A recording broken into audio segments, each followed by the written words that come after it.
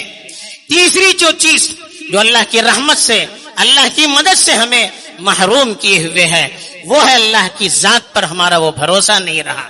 ہمارے اعمال ہمارے اخلاق وہ نہیں رہے جو اللہ کی مدد کو نازل کر سکیں.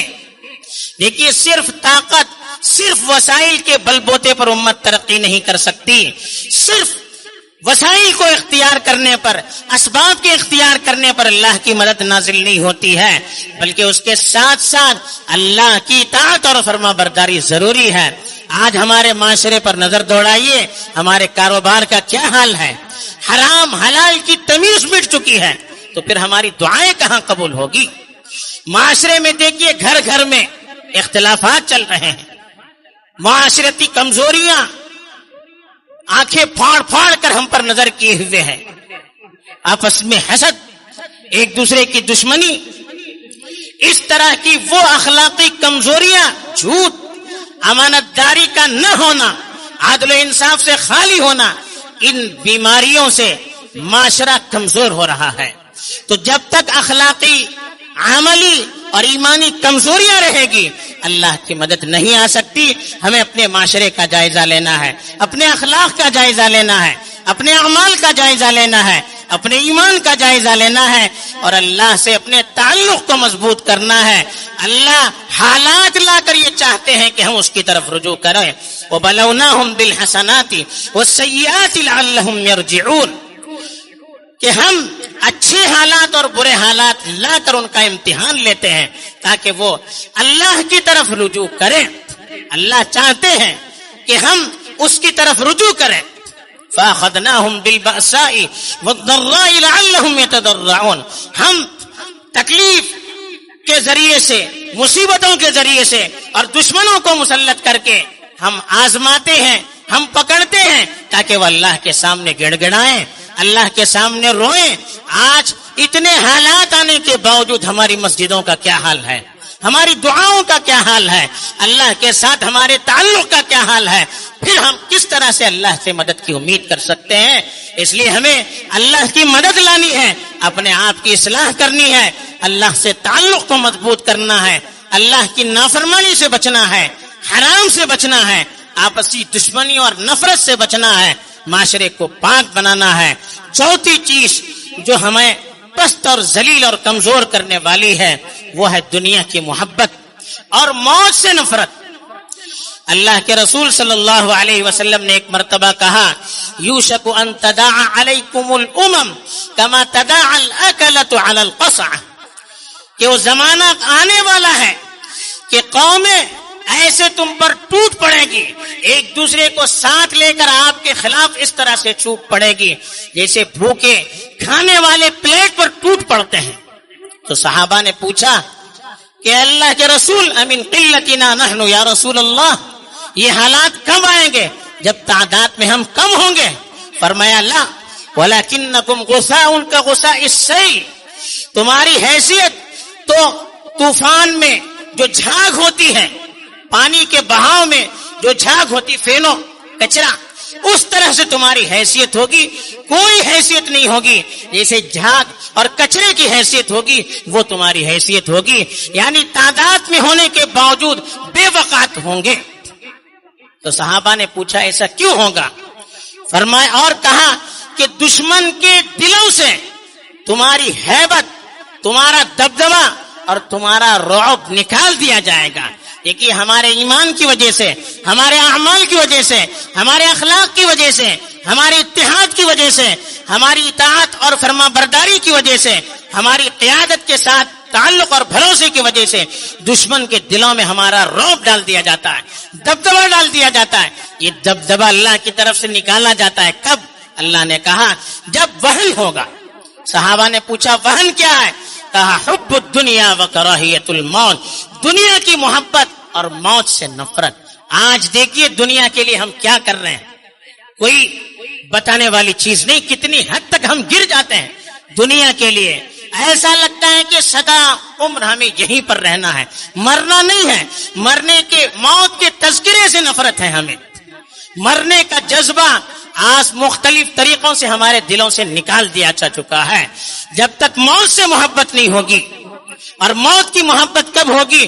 جب دنیا پر سے ہمارا اعتماد اٹھ کر آخرت کی زندگی پر ہمارا بھروسہ ہوگا، جان دینے اور سرفروشی کا جذبہ ہمارے اندر ہوگا، تب تک دشمنوں کے دلوں میں رعب نہیں پڑ سکتا. یہ 4 چیزیں جو بتائی گئی ہے، ان کو اگر ہم اختیار کریں گے، امید ہے کہ اللہ کی مدد ہمارے ساتھ آئے، اور ہم جس پستی اور ذلت میں پڑے ہوئے ہیں، اللہ کی رحمت سے وہ پستی اور وہ ذلت ہم سے دور کر دی جائے، اور پھر سے اللہ تعالی ہمیں عزت اور سربلندی سے نوازے. اللہ تعالی ہمیں توفیق